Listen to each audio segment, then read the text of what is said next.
أعوذ بالله من الشيطان الرجيم بسم الله الرحمن الرحيم السلام عليكم ورحمة الله وبركاته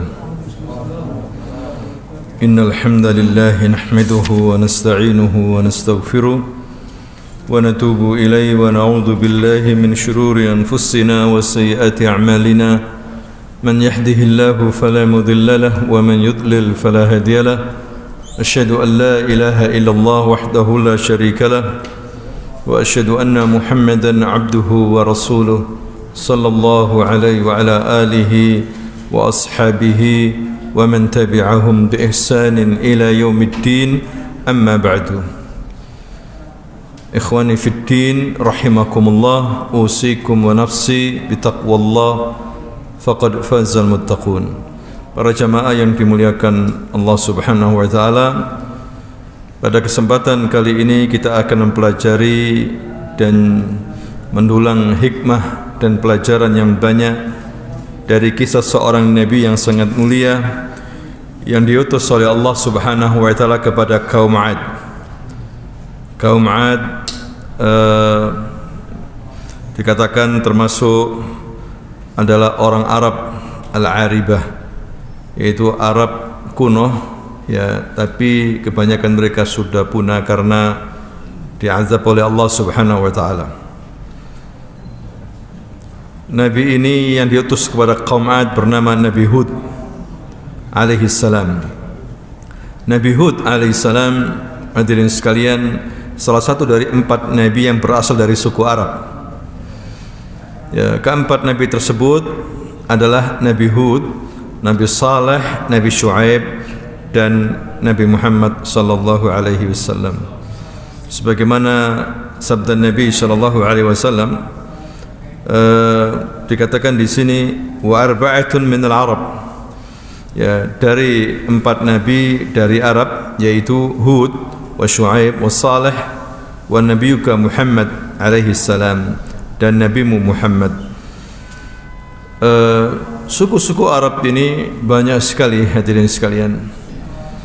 Kalau kita belajar tentang nasab ya, atau suku-suku Arab banyak sekali, tetapi dari semuanya itu tidak lebih dari 3 jenis suku Arab besar. Yang pertama adalah Al-Arab Ba'idah, ya, Arab yang sudah punah, yang tidak ada keturunannya lagi saat ini, seperti kaum 'Ad, kaum Samud, dikatakan Al-Arab Ba'idah. Yang kedua adalah Al-Arab Al-Aribah. Al-Arab Al-Aribah ini Arab asli, ya, aslinya Arab. Ya, mereka adalah Arab Qahtan dari Yaman. Arab Qahtan dari Yaman, yang kemudian hijrah ke Jazirah Arab.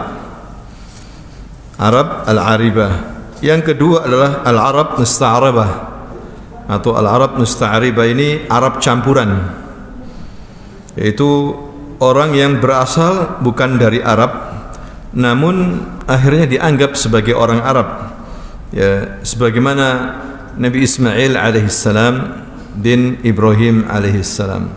Asalnya mereka dari Irak. Dulu bangsa Irak tidak dikatakan bangsa Arab, ya, tapi kemudian menjadi Musta'aribah. Bahasanya pun Nabi Ibrahim dan Nabi Ismail Suryaniyah. Dari mana mereka kemudian bisa berbahasa Arab? Diajari dari suku Jurhum. Nabi Ismail tinggal di Mekah bersama ibunya, kemudian belajar bahasa Arab dari suku Jurhum dari Yaman.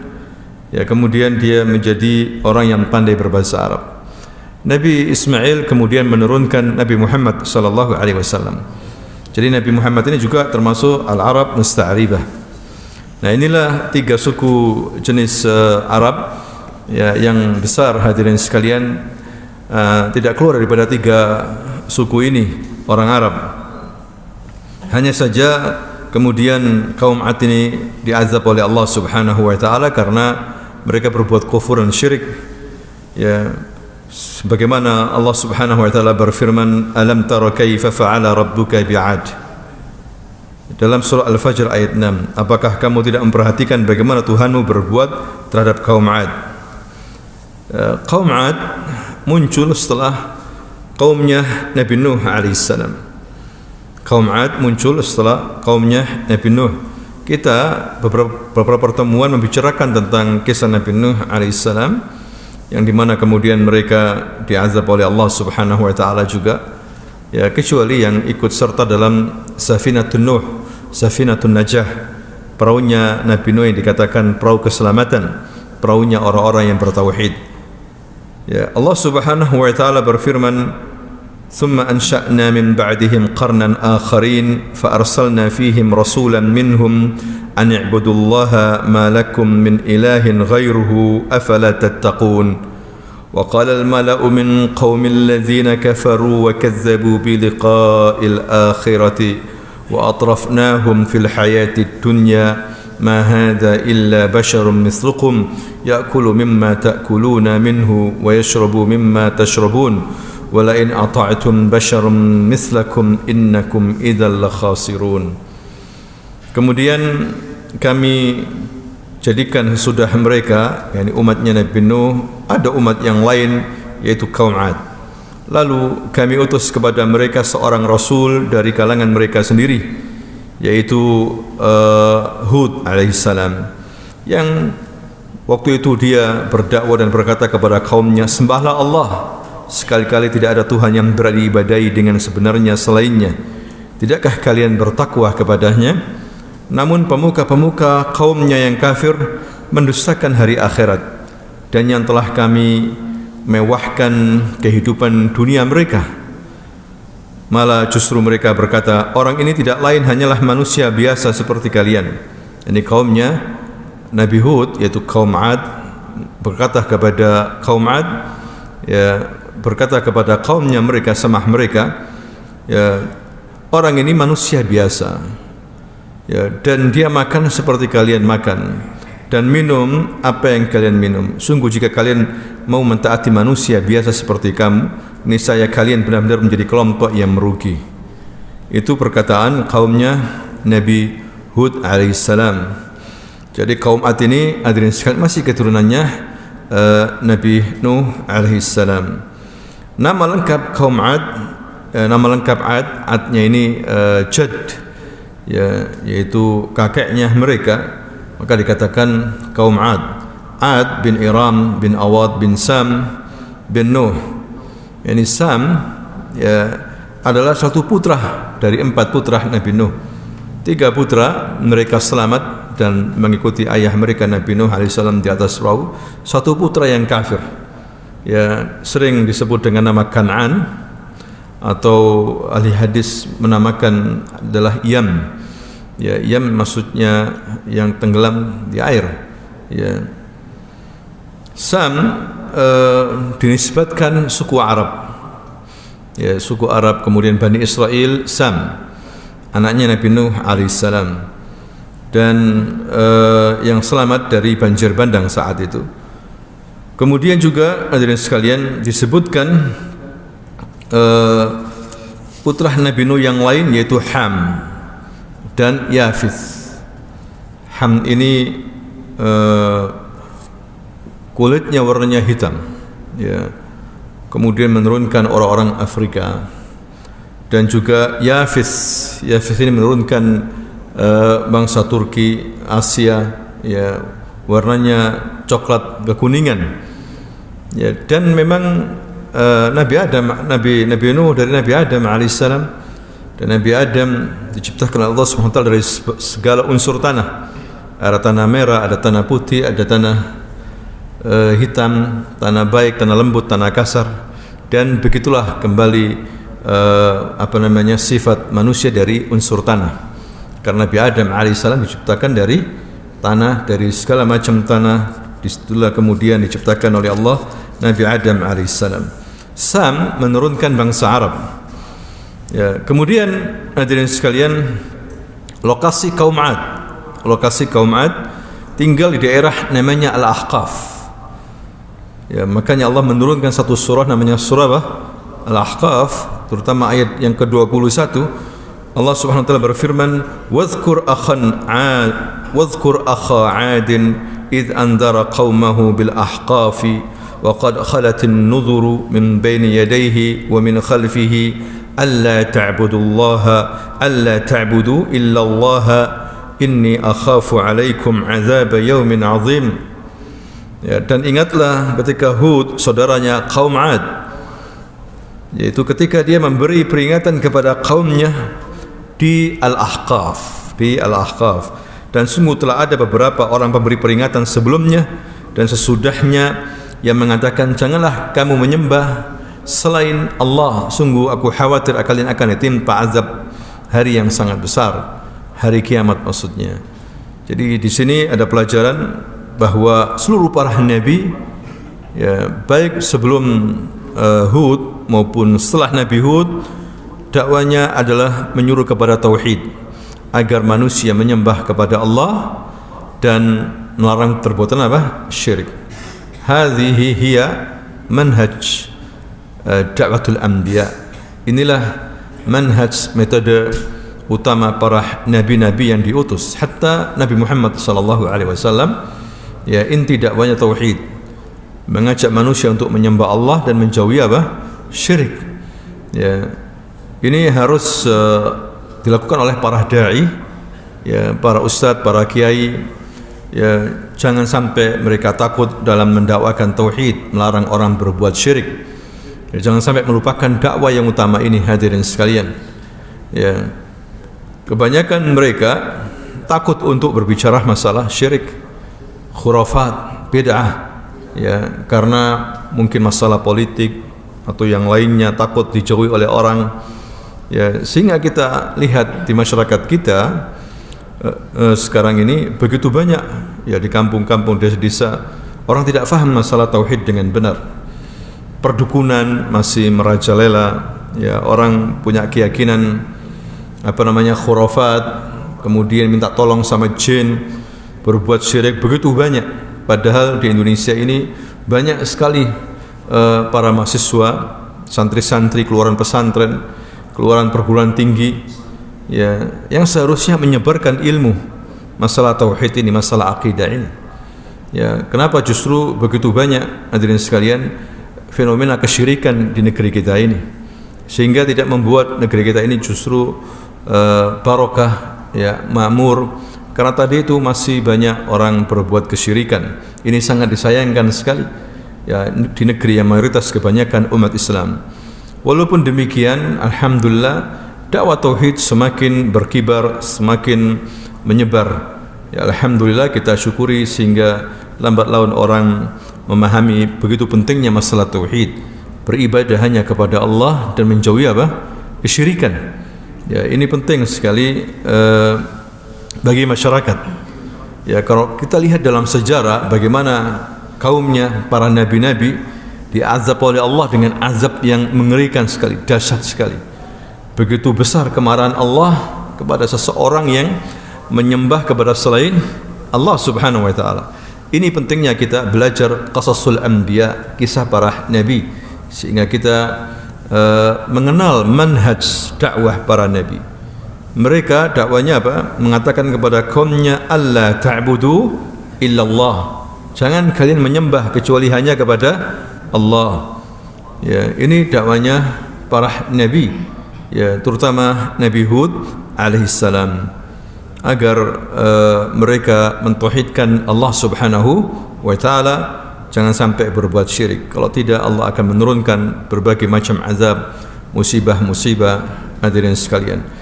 Dan ini juga rahmat Allah bagi hamba-hambanya, diutus kepada hamba-hambanya para nabi, mengajarkan agama dengan baik. Ini juga pelajaran bagi kita, agar kita beribadah ini mengikuti ajaran Nabi Muhammad sallallahu alaihi wasallam yang diutus oleh Allah kepada kita. Kita ini umatnya Nabi Muhammad, agar jangan asal ibadah saja. Ya, harus mengikuti ajaran Nabi Muhammad sallallahu alaihi wasallam. Ya, harus ada dalilnya dari Quran dan hadis. Ya, kalau orang hanya beribadah mengikuti adat istiadat, tidak ada dasarnya, ditolak sama Allah Subhanahu wa taala. Hadirin sekalian, Nah, ini pentingnya kita mengikuti ajaran Nabi. Makanya Nabi berpesan, aku tinggalkan kalian dua pusaka yang jika kalian berpegang teguh kepada keduanya, kalian tidak akan sesat selamanya. Kitabullah wa sunnati, yakni Al-Quran dan sunnah Nabi. Inilah pedoman hidup kita, hadirin sekalian. Ya, sebagai ukuran benar dan salah diukur dengan Quran dan sunnah. Tapi ketika masyarakat tidak mengikuti dua pusaka ini, kitab suci ini, ya akan tersesat mengikuti ajaran-ajaran yang lainnya, atau kultus ya kepada tokoh para kiai terlalu berlebihan. Ini juga dilarang oleh Nabi. Ya, Nabi sebelum mati mengingatkan kepada kaumnya, jangan kalian berlebihan kepadaku, ya sebagaimana berlebih-lebihnya orang Nasrani, orang Yahudi terhadap nabi-nabi mereka. Ya, aku ini Abdullah wa Rasuluh, aku adalah hamba Allah dan Rasulnya saja. Ya, bedanya kita dengan Yahudi dan Nasrani, hadirin sekalian, orang Yahudi menyembah Uzair, dan mereka meninggalkan kitab yang diturunkan kepada mereka melalui nabi-nabi mereka, seperti meninggalkan kitab Taurat dan kitab Injil. Bahkan mereka membuat kitab-kitab sendiri, ya kitab Talmud, ya bikinan-bikinan tokoh-tokoh mereka. Begitu juga mereka mengubah, menambah dan mengurangi kitab Injil, seperti itu. Dan juga mereka menuhankan Nabi Isa alaihissalam, menganggap bahwasanya Nabi Isa adalah ibnullah, ya disembah. Padahal bukan begitu ajaran Nabi Isa alaihissalam. Nabi Isa menyuruh kepada kaumnya agar menyembah Allah.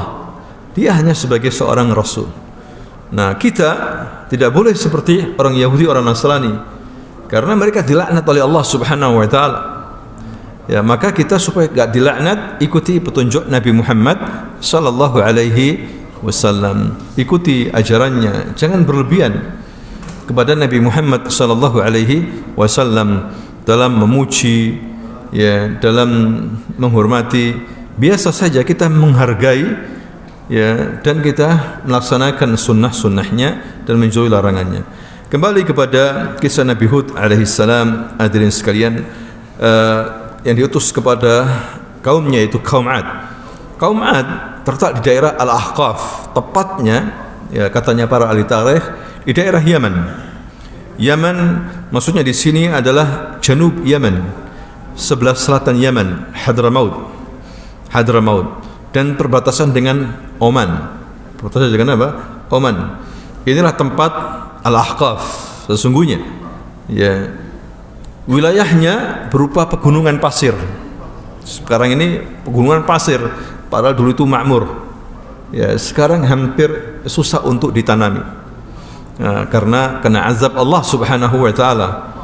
Ya, yang jelas mereka masuk dalam daerah namanya Jazirah Arabia, Jazirah Arab. Ya.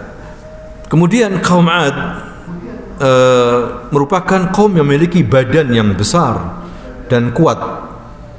Oleh karena itu Nabi Hud alaihissalam pernah mengingatkan mereka tentang karunia Allah ini, badan yang kuat, besar.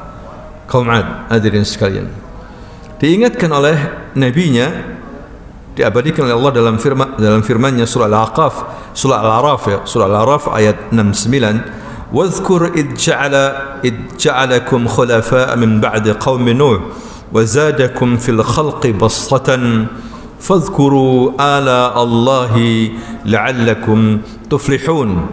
Dan ingatlah bahwa Allah menjadikan kalian sebagai penguasa-penguasa, pengganti, peninggal kaumnya Nabi Nuh. Dan Allah telah melebihkan kekuatan tubuh dan perawakan kalian daripada kaumnya Nabi Nuh. Maka ingatlah nikmat-nikmat Allah agar kalian beruntung. Ya, ini menunjukkan bahwa memang kaum Ad besar, kuat. Ya, dan tidak ada yang paling kuat saat itu kecuali kaum Ad. Jika mereka berperang pasti menang, hadirin sekalian. Yang seharusnya mereka gunakan untuk bersyukur kepada Allah, ya justru mereka tidak bersyukur, kufur kepada Allah Subhanahu wa taala.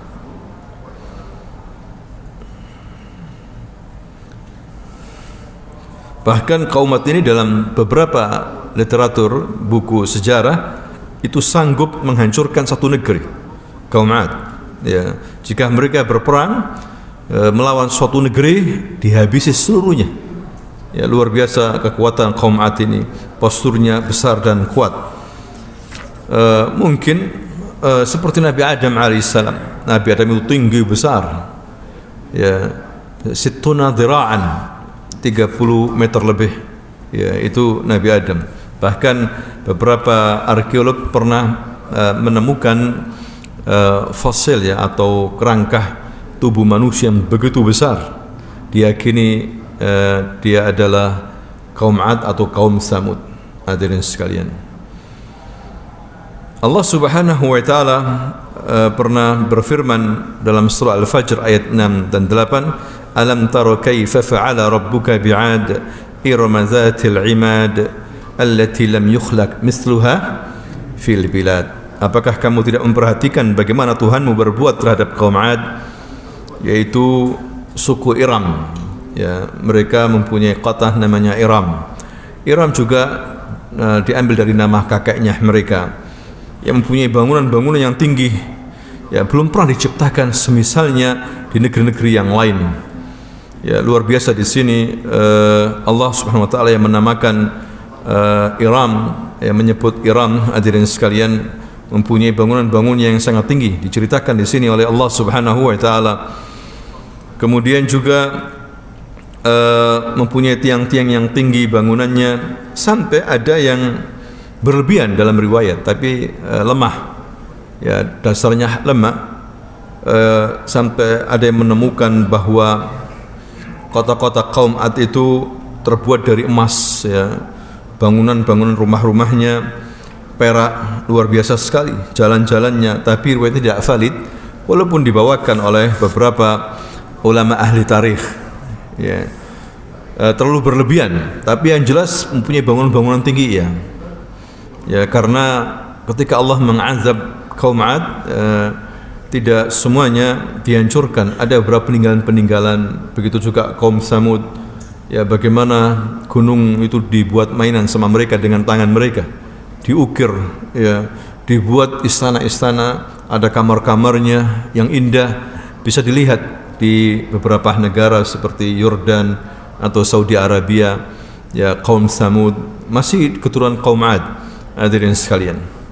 Itu menunjukkan mereka itu kuat luar biasa sekali.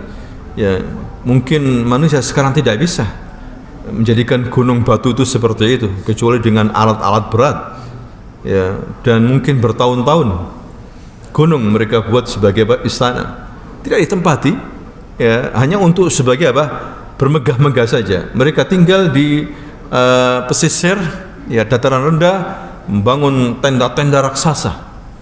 Ya, itulah kaum Ad dan kaum Samud. Bukannya mensyukuri nikmat Allah, tapi justru mereka sombong dan kufur kepada Allah Subhanahu wa taala, menyembah berhala, sehingga kemudian diutus kepada mereka seorang nabi yang mulia, yang cerdas, yang sabar, bernama Hud. Allah Subhanahu wa taala berfirman dalam surah Al-A'raf ayat 65, wa ila 'adin akhahum hudan. Dikirim kepada kaum Ad saudara mereka sendiri dari golongan mereka sendiri, itu Hud. Menunjukkan Hud juga badannya besar, hadirin sekalian. Qala ya qaumi ibudullaha ma lakum min ilahin ghairuhu afala tattaqun. Hud berkata kepada kaumnya, wahai kaumku, ubudullah, sembahlah Allah, ya, kalian tidak berhak untuk beribadah kepada selain Allah. Tidakkah kalian bertakwa, takut kepada Allah Subhanahu wa taala? Nah, inilah Nabi Hud alaihissalam, Nabiun Arabi, seorang nabi yang dari bangsa Arab. Kita bisa lihat di sini metode dakwah Nabi Hud alaihissalam. Yang pertama, Nabi Hud alaihissalam berdakwah kepada kaum Ad dengan penuh kelembutan. Ya, di sini Allah Subhanahu wa taala abadikan dalam surah Al-A'raf ayat 66, inna lanaraka fi safahatin wa inna lanadhunnuka minal kadzibin. Ketika diajak oleh Nabi Hud alaihissalam dengan lemah lembut, justru mereka mengatakan, sungguh kami benar-benar memandang kamu wahai Hud orang yang bodoh, konyol dan pendusta. Nah, ini tuduhan kepada Nabi Hud atas dakwanya dari kaumnya, hadirin sekalian. Tapi Nabi Hud bersabar, ya, dia adalah seorang nabi yang cerdas, mulia, jujur, santun, ya, tidak menyakiti orang lain. Kemudian juga mereka mengatakan, in naqulu illa ataraka ba'du alihatina bisu. Kami tidak ragu lagi bahwa sebagian Tuhan kami telah menimpahkan penyakit gila atas dirimu, Yahud. Ya, jadi kaumnya itu mengatakan, hadirin sekalian, wahai Hud, Tuhan-Tuhan kami, maksudnya patung-patung itu, mungkin telah memberimu penyakit, penyakit gila seperti itu. Tapi Nabi Hud bersabar dan terus membantah dengan bantahan yang baik. Ya, Nabi Hud mengatakan di sini, diabadikan oleh Allah Subhanahu wa taala dalam surah Al-A'raf ayat 67-68, ya qaumi laisa bi safaha. Wahai kaumku, sama sekali aku bukanlah orang bodoh, orang yang konyol. Ya, dia mengatakan ya qaumi. Nabi Hud tahu mereka itu orang kafir, orang musyrik. Tapi Nabi Hud tidak mengatakan ya musyrik, ya kafir, ya bahlul. La, Nabi Hud tidak mengikuti kaumnya.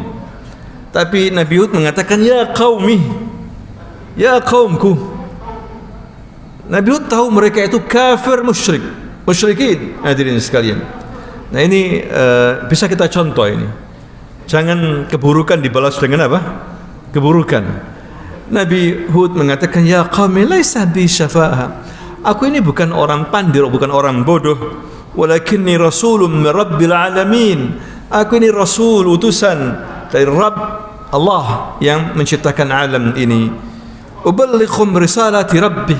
Aku sampaikan risalah-risalah Tuhanku. Wa ana lakum nasihun amin. Aku ini seorang penasihat yang bisa kalian percaya. Lihat di sini jawaban Nabi Hud, orang yang lemah lembut, hadirin sekalian. Tidak mengatakan ya kadzab, antum kadzabun. Kalau kita marah kan biasanya begitu di masyarakat kita. Enggak bisa diajak bicara, ya justru mendustakan. Akhirnya emosi dan mengatakan ya kadzab, anta kadzab. Karena apa? Emosi. Atau anda jahil. Lah, tidak seperti itu. Nabi Hud meladeni kaumnya dengan penuh kesabaran, dengan ungkapan-ungkapan yang terbaik. Ya, dan itulah akhlakul anbiya. Tidak ada balas dendam. Ya, dia hanya menyampaikan, wa ma 'alaika illal balagh. Ya, kamu hanya menyampaikan ya Muhammad. Mereka menerima alhamdulillah. Tidak menerima sudah menyampaikan. Nabi Muhammad sallallahu alaihi wasallam juga, hadirin sekalian, memberikan contoh kepada kita bagaimana badannya disakiti, ya, namanya dijelekkan, dia sabar. Dia baru marah ketika larangan Allah dilakukan oleh kaumnya. Ketika mereka menghina agama Allah, baru marah. Itu Nabi Muhammad sallallahu alaihi wasallam. Kalau badannya disakiti, ya, dia dihina, dia sabar, masih bisa sabar. Ini akhlak anbiya, dan begitulah yang harusnya ditiru oleh kita sebagai umatnya. Ini cara dakwah Nabi Hud alaihissalam. Cara yang kedua, hadirin sekalian, dengan kekufuran mereka ini diingatkan oleh Nabi Hud alaihissalam agar ingat nikmat Allah subhanahu wa ta'ala. Ya, Nabi Muhammad juga mengingatkan kepada kita ketika ditanya seorang, bagaimana keadaan? Sama saja, nggak ada yang berubah tahun ini, sama saja. Ujung-ujungnya yang disalahkan apa? Hukumah. Sama saja, nggak ada perubahan. Bisnis barid, bisnis apa? Barid, tijarah baridah. Ya, sepi, semuanya sepi. Ini sebetulnya ucapan yang tidak sunnah. Ya, karena kita ini masih diberikan oleh Allah banyak hal. Masih bisa bernafas, Masya Allah, alhamdulillah masih bisa makan minum, merasakan aman. Yang seharusnya kalau kita dalam keadaan kurang enak misalnya keadaan kita tetap disuruh mengucapkan alhamdulillah ala kulli hal. Apa? Alhamdulillah ala kulli hal. Jangan mengatakan aduh sama aja, sama. Ya, sama saja, enggak ada perubahan. Nah, ini sebetulnya perkataan-perkataan diambil oleh umat Islam dari film-film itu. Bukan dari Nabi. Kalau dalam keadaan senang kita disuruh mengucapkan alhamdulillah allazi bi ni'matihi tatimmus shalihat. Tetap bersyukur kepada Allah, hadirin sekalian. Begitu juga Nabi Hud alaihissalam. Nabi Hud mengingatkan kaumnya, wazkuru id ja'alakum khulafa' min ba'di qaumi Nuh. Ya, dan ingatlah bahwa Allah yang telah menjadikan kalian sebagai penguasa pengganti sudah kaum Nabi Nuh. Wazadakum fil khalqi bastah. Allah menambah pada diri kalian, badan kalian ini besar, kuat. Fazkuru ala Allah, maka ingatlah nikmat-nikmat Allah. La'allakum tuflihun, agar kalian apa? Beruntung. Kemudian juga Nabi Hud mengingatkan pada kaumnya, diabadikan oleh Allah dalam surah yang lain, surah Asy-Syu'ara ayat 132, 134, wattaqullazi amaddakum bima ta'lamun.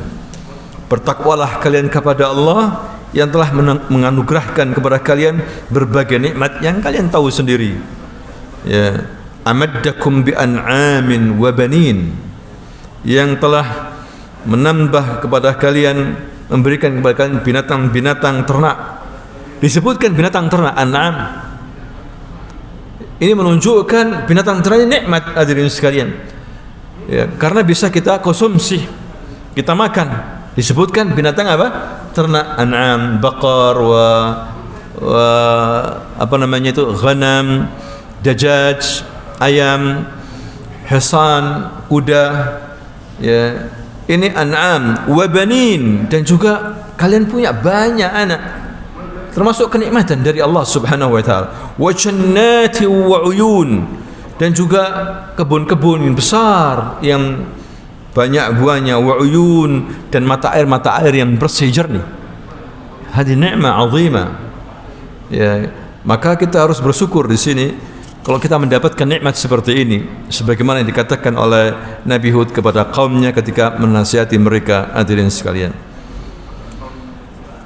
Kemudian metode ketiga yang Nabi Hud dakwakan kepada kaumnya, memberikan motivasi, ya, targhib, diingatkan agar punya semangat tinggi. Jangan putus asa, walaupun dosanya sebesar apapun, kalau dia bertobat diampuni sama Allah Subhanahu wa taala.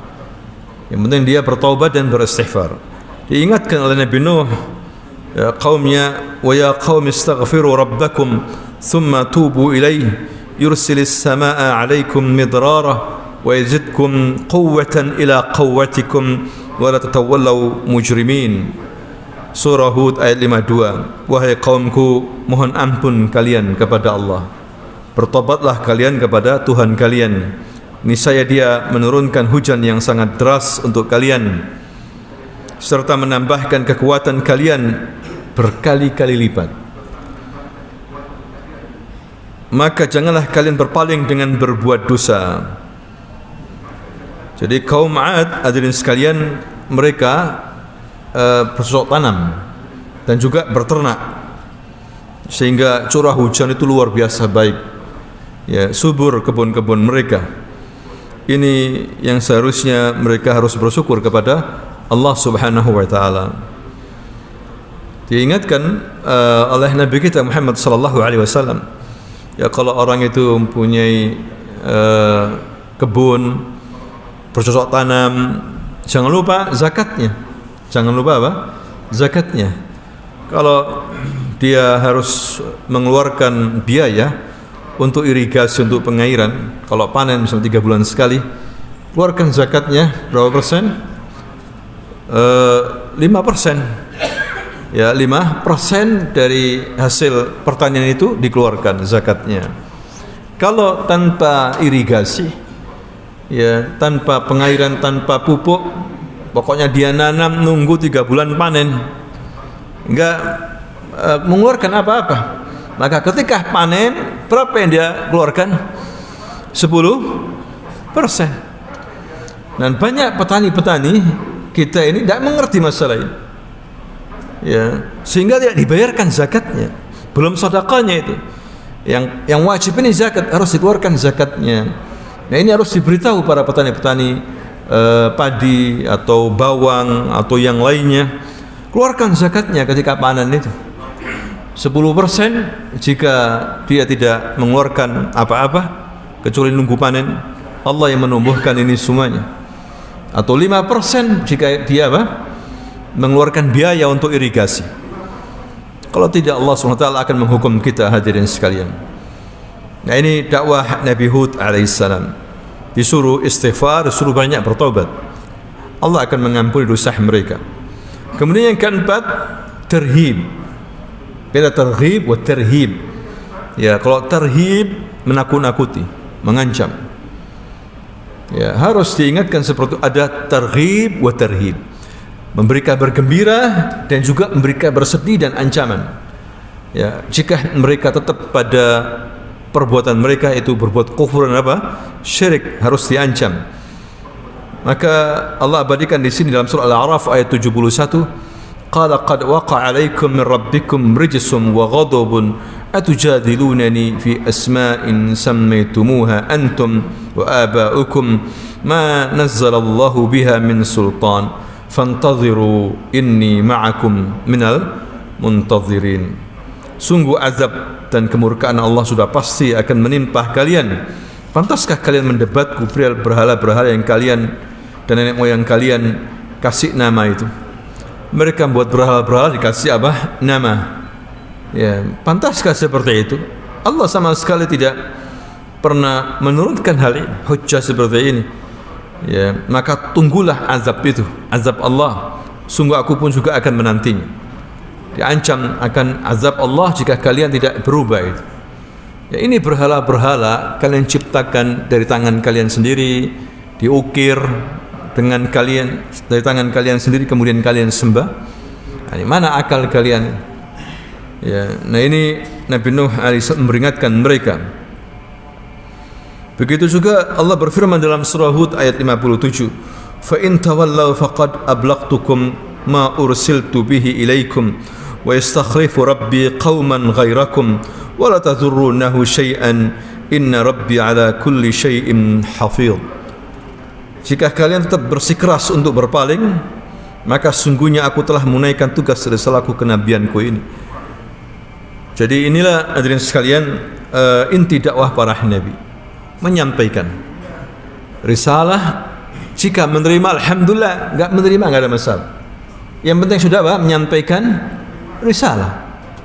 Maka dakwah tidak diukur dengan banyak-banyakan pengikut.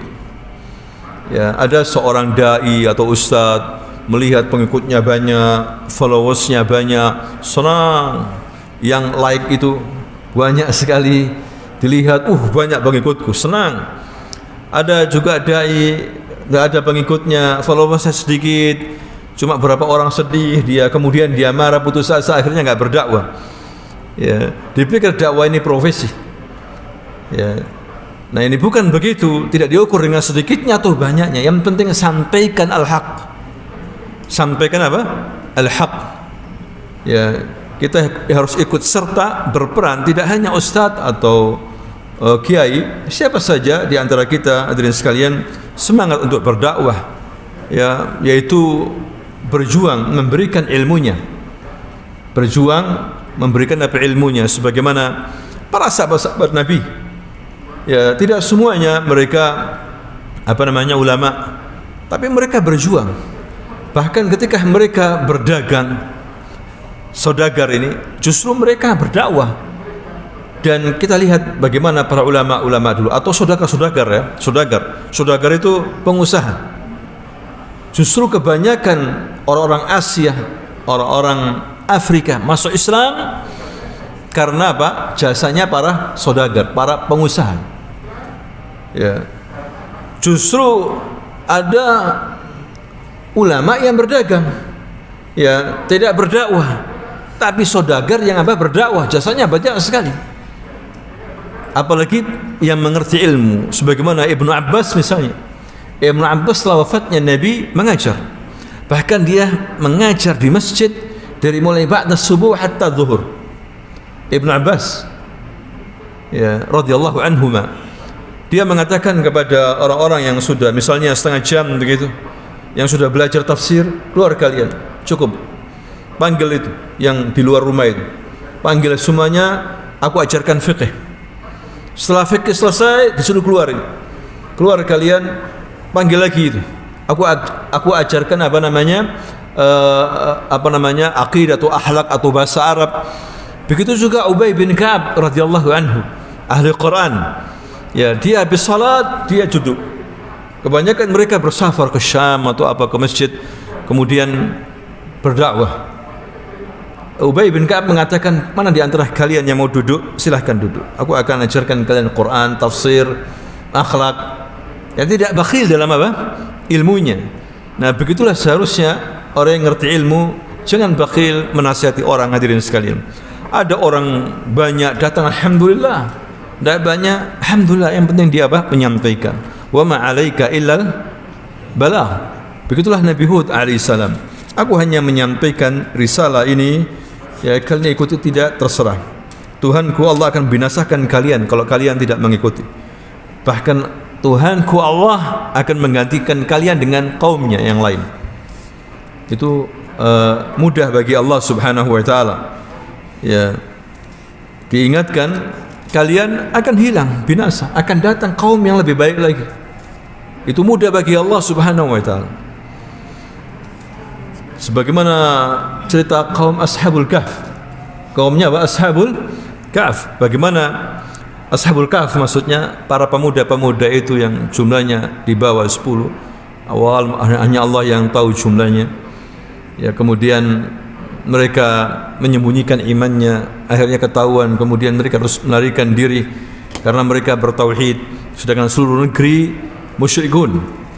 Ya, musyrikun, hadirin sekalian. Kemudian ditidurkan sama Allah ratusan tahun di gua, berubah semuanya. Baru dibangunkan, ya, ketakutan mereka itu, dipikir mereka tidur sehari 2 hari, ternyata ratusan tahun. Dan keadaan sudah berubah, rajanya alhamdulillah beriman, masyarakatnya sudah berubah, ya, bertauhid, tidak berbuat syirik. Seperti itu kehendak Allah Subhanahu wa taala. Yang jelas hidayah di tangan Allah Subhanahu wa taala menyampaikan. Hatta Nabi Muhammad sallallahu alaihi wasallam, Nabi pandai dalam berdakwah, akhlak yang baik, suri toladan yang baik, mengikuti Allah dan perintahnya. Tapi banyak yang tidak mau menerima risalah Nabi. Hadirin sekalian, banyak, bahkan dari keluarganya, ya, tidak mau beriman, seperti pamannya Abu Talib, ya, dan juga Abu Lahab tidak mau beriman. Beberapa orang-orang Arab, tokoh Arab juga tidak mau beriman. Ya, yang penting berdakwah. Ini orang yang baik. Orang yang enggak baik pun, bahkan hadirin sekalian, orang yang tidak pernah menyembah Allah masih tetap berbuat baik. Masa kita yang menyembah Allah tidak mau berbuat baik? Misalnya berjuang dalam berkorban harta misalnya. Orang yang tidak pernah tahu agama, kalau punya harta, enggak ridho kalau kampungnya ada yang kelaparan, enggak ridho. Apalagi seharusnya orang yang beriman. Abdullah bin Jad'an di masa jahiliyah orang kaya. Kalau pagi dia masak sarapan pagi itu, kemudian menyuruh pegawai-pegawainya berteriak di jalan-jalan, ayuhan nas, wahai manusia, man yurid futur ya'ti ila bait Abdullah bin Jad'an. Barang siapa yang ingin sarapan pagi, datanglah ke rumah Abdullah bin Jad'an. Udah gratis, ya, enggak bayar. Syuf, jahiliyah, musyrik. Pada waktu siang dia masak yang zon lagi, daging, menyuruh pegawai-pegawainya teriak-teriak di jalan Mekah, wahai orang-orang Mekah, siapa di antara kalian yang butuh makan siang? datang ke rumahnya Abdullah bin Jad'an. Gratis. Jahiliyah ini, musyrik. Hadirin sekalian, enggak ridho kaumnya itu kelaparan. Apalagi yang beriman kepada Allah. Tapi orang kafir, orang jahiliyah enggak diterima amalnya. Aisyah tahu waktu masih kecil siapa Abdullah bin Jad'an. Makanya ketika di Madinah, Aisyah tanya sama Rasulullah, "Ya Rasulullah, bagaimana Abdullah bin Jad'an ini? Nasibnya bagaimana?" Maka Rasul mengatakan, "Huwa finnar." Dia tempatnya di mana? Neraka. Karena menolak dakwah Nabi, menolak masuk Islam, menolak untuk sujud kepada Allah. Perbuatan baiknya percuma, sia-sia. Itu bedanya kita dengan orang kafir. Orang kafir berbuat baik, silakan berbuat baik, tapi enggak diterima sama Allah Subhanahu wa taala. Enggak diterima. Karena hatinya apa? Kufur. Nah, ini hadirin sekalian. Enggak diterima walaupun dia berbuat baik, enggak diterima. Enggak akan masuk surga. Itu keyakinan kita. Sampai dia beriman kepada siapa? Allah Subhanahu wa taala. Baru diterima. Seperti Abdullah bin Jad'an. Tidak hanya itu, Abdullah bin Jad'an itu punya rumah besar untuk musyawarah penting Quraisy. Orang-orang miskin punya masalah, datang ke rumahnya Abdullah bin Jad'an, selesai masalah, dikasih fulus. Padahal dia musyrik jahil. Ini menunjukkan tidak semua orang Arab buruk. Hadirin sekalian, pada saat zaman jahiliyah tidak semuanya buruk dalam masalah akhlak. Kaum menengah atas, mereka itu orang-orang baik. Rusaknya dalam akidah. Kalau menengah ke bawah, mereka terlibat dalam zina dan yang lainnya. Ya, tapi kalau menengah atas, akhlaknya mereka baik, menghormati tamu, ya, dan dermawan. Seperti Abdullah bin Jad'an. Nah, itulah dakwahnya Nabi Nuh kepada kaumnya. Diingatkan tentang nikmat Allah Subhanahu wa taala, badan yang kuat. Bahkan di sini Nabi Hud pernah berkata kepada kaumnya, "Atabnuna bikulli ri'in ayatan ta'bathun?" Pantaskah kalian mendirikan bangunan-bangunan di setiap dataran tinggi gunung? Didirikan bangunan yang megah, diukir gunung-gunung itu, dibuat istana. Luar biasa kehebatan mereka ini. Wa tattakhiduna masani' la'allakum takhludun, dan kalian buat benteng-benteng besar. Ya, kalian mengira kalian akan selamanya ini di dunia ini. Diingatkan oleh Nabi Hud alaihissalam. Wa idza batashtum jabbarin. Jika kalian menyiksa, sangat kejam dan sadis, ya, kaum-kaum yang lain kalian kalahkan. Fattaqullaha wa ati'un. Takwalah kalian kepada Allah dan taatlah kepadanya. Inni akhafu alaikum azab yaumin azim. Aku takut kepada kalian, atas kalian nanti ketika ada azab di hari yang sangat besar. Hari apa itu? Hari kiamat. Ya, jangan sombong wahai kaum 'Ad. Ya, kalian akan hancur, habis kalian nanti. Ya, azab oleh Allah Subhanahu wa taala. Ya, tapi mereka tidak ada yang menerima dakwanya Nabi Hud alaihissalam illa qalil, kecuali sedikit saja. Ya, dan ini ujian para nabi-nabi, hadirin sekalian. Dan kita alhamdulillah menerima agama Islam ini, agama Allah Subhanahu wa taala yang harus kita peluk sampai akhir hayat kita agar kita beruntung. Dan diingatkan terus oleh Allah Subhanahu wa taala yang dibaca oleh setiap para dai ayat-ayatnya, ya ayyuhalladzina amanu taqullaha haqqa tuqatih wa la tamutunna illa wa antum muslimun. Demikianlah hadirin sekalian kisah kaum 'Ad dan dakwahnya Nabi Hud alaihissalam. Nanti kita akan teruskan tentang sikap kaum 'Ad. Sikap kaum 'Ad kepada Nabi Allah ini, yaitu Nabi Hud. Bagaimana sikap mereka? Apakah mereka menerima atau mereka menolak? Ya, bagaimana penolakan kaum 'Ad ini bisa kita jadikan sebagai pelajaran, dan insyaallah kita akan lanjutkan pada pertemuan yang akan datang. Jazakumullah khairan. Subhanakallahumma wa bihamdika asyhadu an la ilaha illa anta astaghfiruka wa atubu ilaik. Assalamualaikum warahmatullahi wabarakatuh.